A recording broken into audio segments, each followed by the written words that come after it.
From the medieval period onward, St. Patrick was a figure of national importance to the Gaels of Ireland, in many ways second only to Christ.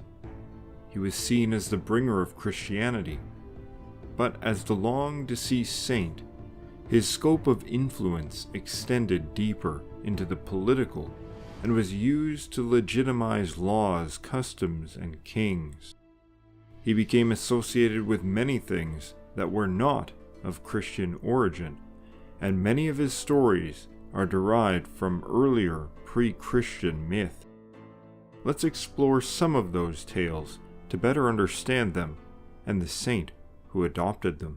From time to time, I give rewards to the kings, as well as making payments to their sons who travel with me. In other words, they paid off local chieftains to allow them to conduct missionary work, then hired armed escorts so the locals wouldn't kill them. And he set the idolaters against idolaters, like the Egyptians against the Egyptians.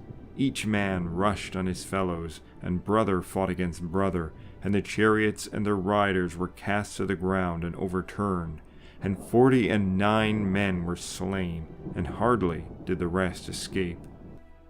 Whatever this is, I mean, it's a leprechaun, obviously, but it's kinda weird, right? It's just a little man in green clothes with magic stuff. Back during the melting pot, when immigrants from all over were flocking to America, there was a lot of xenophobia, which is basically a big word for racism, and one of the groups that struggled with it were the Irish. So, in an effort to fight off some of that bigotry and become more integrated into American society, St. Patrick's Day parades and celebrations became more inclusive, more focused on creating a positive image for the Irish people. Cue the leprechaun. These little guys were of almost no significance to Ireland itself, but to America, it's a different story, because in America, one of our first real introductions to Irish culture was a story about leprechauns. Yeah, Darby O'Gill and the Good People did more to fight racism than hundreds of years of Irish parades and festivals. It gave Irish Americans a sort of endearing avatar, something that made them non-threatening, even lovable, just by association. Of course, the leprechaun wasn't invented to be a mascot for the Irish. Honestly, they hardly pay leprechauns any attention at all. Across the pond, they're just one fairy tale among many. Which is interesting, because that's not how they started. Before there were leprechauns, there were little people. Everywhere. From Greek pygmies to Norse dwarves to German kobolds, the world was, and I guess still is, overrun with tiny folk. One of the worst infestations was in Ireland, where they had little cobblers living under the hills, house spirits for everything imaginable, and legions of ambiguous fairies, with the Tohededanen, the tribe of the gods. Legends say that some of Ireland's first settlers were a race of beautiful godlike figures, who landed on the shore shrouded in a great mist. When they arrived, they burned their ships, subdued the native tribes, and made the island their home. And they were good rulers. Like anyone, they struggled with warfare and dissent, but their people were safe and happy, in no small part because their kings were basically gods. One of the more important figures among the Tohededanim was Luch, a high king and war hero who has since become the patron god of light. Among many things, he was known for his mastery of all crafts and for being a trickster. When he died, he left his kingdom in a state of relative peace, which persisted for many long years after. But everything changed when the Milesians attacked. They landed on Ireland and a war immediately broke out between them and the Tohededanen. It lasted for years, but eventually the invaders won out and banished the Tohededanen beneath the Shea Mountains, where they became the Eas She, the people of the mound, the Lucorpine. The word might not actually mean small body. It might mean small, stooping Luch, as in Luch, one of the high kings of the Tohededanen. If that's true, it could mean that the leprechaun is just a parody of an old pagan god. Now, that hardly covers everything. What about the crock of gold at the end of the rainbow, the green clothes, the affinity for alcoholic beverages? Well, a lot of that just comes down to the fact that this is a folktale. As people heard these stories, they had a tendency to embellish them, to make them personal by combining elements from stories they've heard in the past and things from real life. In a way, folk tales and fairy tales are like some of the world's oldest fan fiction. And that's probably the most important part of this whole origin story. The leprechaun exists because of the stories people chose to tell. Stories that didn't depict the old Irish gods as heroes or rulers, but as little people. Fairies and leprechauns and other fun, but relatively insignificant, creatures. See that? The buckles on me shoes? Why, I'm a leprechaun.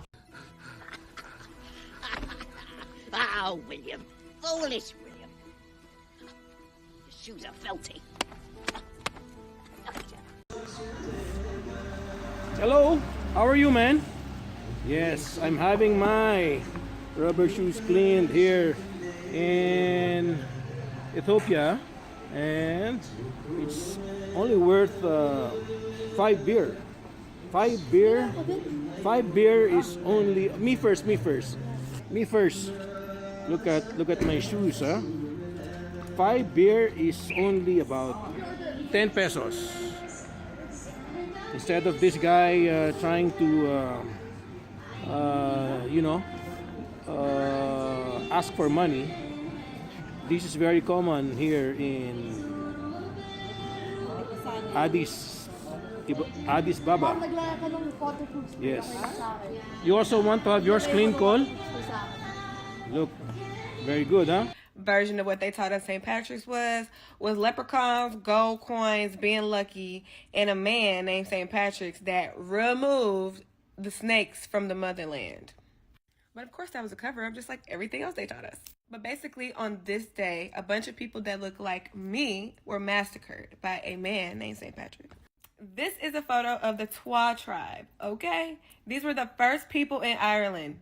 They look like me. So the people of the Twa tribe were very short, okay? They were like 5 feet in height, which is very short for an average adult, okay?